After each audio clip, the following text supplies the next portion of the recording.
Na Band FM, quem ama não esquece.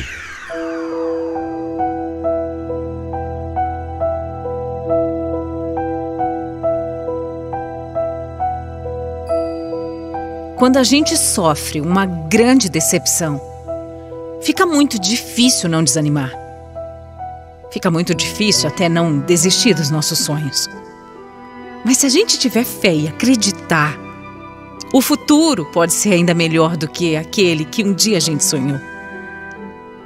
Eu sempre fui uma mulher romântica e sonhadora. O meu maior desejo sempre foi encontrar um bom marido, ter filhos, construir uma família. Igualzinho eu via nas novelas, nos filmes. Até que em 2008, eu conheci um homem e eu tive a certeza de que o que eu mais queria ia se realizar. Ele era o melhor homem desse mundo. Pelo menos era o que parecia. Mas se eu soubesse tudo o que ia acontecer. Eu estava tão apaixonada por esse homem, mas tão apaixonada, que com apenas 3 meses de namoro, eu já me casei. E aí? Aí não demorou nada para o meu marido mostrar quem ele realmente era. Antes mesmo da gente completar 1 mês de casados, ele mudou completamente. Ele passou a me agredir. Não era fisicamente, mas o terror psicológico que ele fazia comigo era até pior. As palavras, os xingamentos, a pressão. Ele não me deixava nem falar com as pessoas. Ele me ameaçava o tempo todo. Eu passei a andar sempre de cabeça baixa na rua. Tudo isso para não criar problema. E apesar dele nunca ter me batido, eu tinha medo. Eu tinha muito medo que pudesse acontecer isso ou algo muito pior. Eu tinha medo. Medo não era medo. Era pavor. O tempo inteiro eu tinha pavor. Até quando eu ia dormir, eu ficava pensando que ele poderia sim me matar. Mas apesar de tudo, alguma coisa me impedia de me separar dele.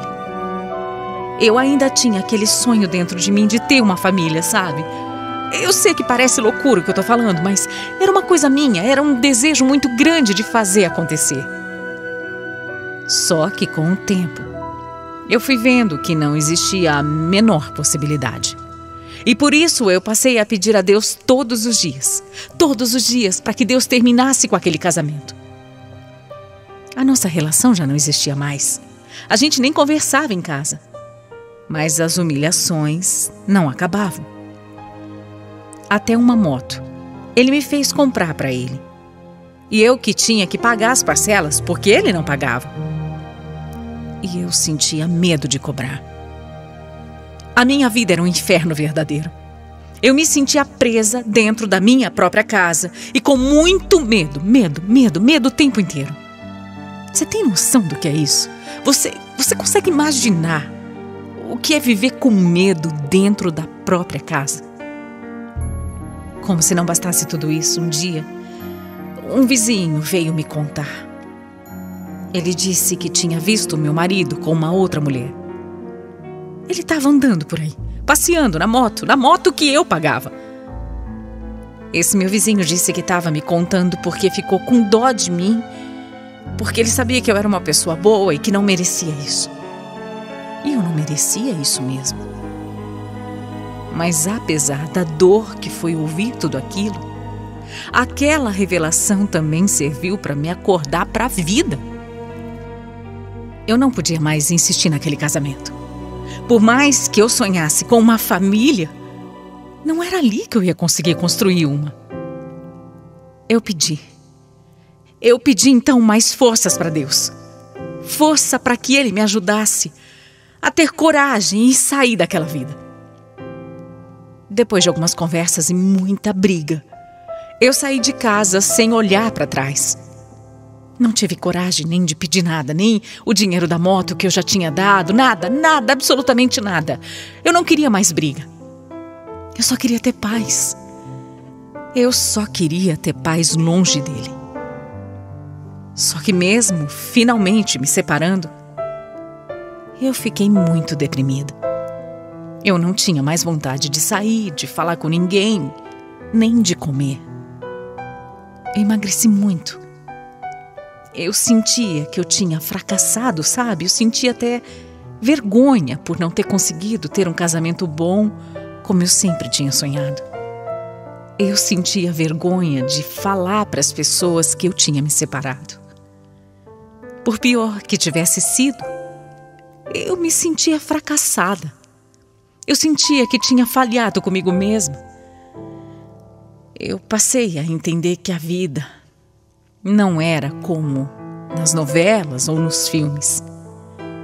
Eu fiquei tão decepcionada que eu cheguei a achar que esse negócio todo de amor não era mais para mim. Durante 6 meses eu vivi dessa forma. Até que eu comecei a me reerguer. E eu decidi que era hora de dar uma nova chance para mim mesma. Eu resolvi me cadastrar num site de relacionamento cristão. E apesar de, no fundo, achar que aquilo não ia dar em nada, eu recebi um monte de perfis. E aí eu fui olhando para cada foto, e nada me chamava atenção. Até que eu vi o Kennedy. Ele tinha uma cara fechada, sabe? Meio sério, não tinha um sorriso, parecia bravo com a vida. Mas mesmo assim eu achei ele muito bonito. Mesmo achando que um homem como ele não ia querer nada comigo, eu decidi mandar uma mensagem. E para minha surpresa, alguns dias depois, ele me respondeu. A gente logo trocou o telefone e ele me ligou. Oi, Eliana, foi você que mandou mensagem pro e-mail, não foi? Fui eu sim. Eu achei que você nem ia responder. Ué, por que não? Eu achei você muito bonita. Muito mesmo. De verdade, eu queria muito te conhecer.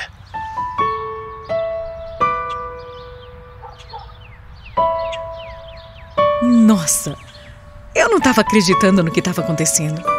A gente foi falando e se dando muito bem também. Eu gostei tanto dele que eu decidi abrir o meu coração. Eu contei tudo o que tinha acontecido comigo no meu casamento e como eu já tinha sofrido. As humilhações, o medo, a traição. Por coincidência, ele também era divorciado e também tinha sido traído. E por isso também andava um tanto quanto desacreditado no amor. Nossas histórias eram bem parecidas e isso acabou unindo mais a gente. Depois de alguns dias e de muita conversa, a gente resolveu se encontrar pessoalmente.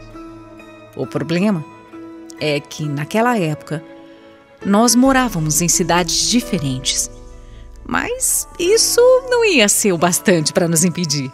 Eu lembro até hoje, era 10 de maio de 2010. Nós marcamos numa estação do metrô de São Paulo. E como eu estava bem nervosa aquele dia, muito nervosa, eu não conseguia esconder, sabe? Que eu estava ansiosa e muito empolgada. Quando eu cheguei, eu não conseguia ver o Kennedy, eu não conseguia encontrá-lo. Então eu decidi ligar.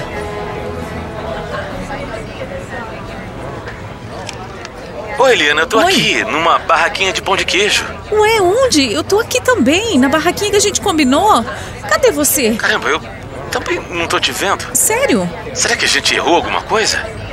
Puxa, cadê você, hein? Não é possível, Eliana. Não é possível. Gente, não era assim tão grande, né? Como é que a gente podia não estar se encontrando? Eu fui caminhando de costas, meio atrapalhada, buscando, tentando encontrá-lo no meio da multidão, tentando ver se eu reconhecia o Kennedy no meio das pessoas, até que eu esbarrei em alguém. E quando eu me virei para pedir desculpas, era ele! Parecia uma cena de filme. Meu coração quase parou. Ele estava de terno, de gravata, todo arrumado. E eu confesso que eu estranhei um pouco, já que era um encontro simples, no meio do dia, numa estação de metrô.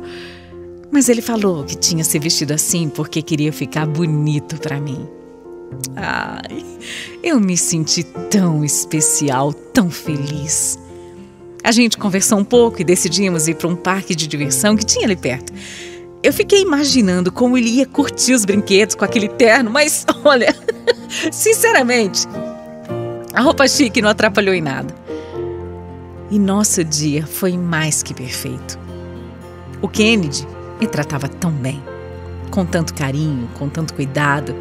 Ele era tão romântico que eu tinha que me beliscar para ter certeza de que eu não estava sonhando. Quando aquele dia chegou ao fim, eu senti um aperto no coração. Eu não queria. Eu não queria de jeito nenhum que aquele dia acabasse. Aquelas horas ao lado do Kennedy tinham sido como daqueles filmes românticos que eu tanto gostava. Eu não queria me despedir dele. Mas antes mesmo da gente ir embora, o Kennedy me surpreendeu. Eu não sei como te dizer isso, mas... Fala. Eu gostei demais de você, viu? Sério. É? Eu gostei, de verdade. Eu também adorei você, Kennedy. Por isso eu queria saber se você... Você não quer namorar comigo? Nossa, namorar? É. Bom, eu nem sei direito o que dizer, porque eu não esperava por isso, não. Eu sei que tá até cedo demais. É, pois é. A gente acabou de se conhecer pessoalmente, mas eu não gosto de brincar com ninguém, sabe? Eu tô falando sério. A gente já sofreu muito e agora eu acho que a gente merece ser feliz. De verdade. Era meio maluco, mas eu nem precisei pensar. Era claro que eu ia aceitar. Ele me pegou no colo, me levantou e nós rodopiamos no meio daquele parque sem nos preocupar com as pessoas que passavam em volta. Foi mágico demais. Para uma mulher como eu, que sempre sonhou com cenas românticas assim, era ou não era um verdadeiro sonho? Como a gente morava em cidades diferentes, a gente só conseguia se ver uma vez por semana. Mas aqueles dias eram sempre mais do que especiais. Mas uma hora, só um dia, deixou de ser suficiente. E aí que veio o pedido de casamento. Nós nos casamos com o apoio de toda a nossa família e montamos a nossa casinha. Depois vieram as tentativas de ter um filho. Era só isso que estava faltando para nossa felicidade estar completa. Mas não foi simples assim, né? Eu fazia teste toda semana. Nunca vinha o tão esperado positivo. Foram 4 anos. 4 longos anos tentando, até que finalmente eu engravidei. A nossa filha, Esther, chegou 9 meses depois para trazer ainda mais amor e alegria para as nossas vidas. E hoje eu sinto que eu sou a mulher mais feliz desse mundo. Eu tenho o melhor marido que existe e a filha mais maravilhosa desse universo.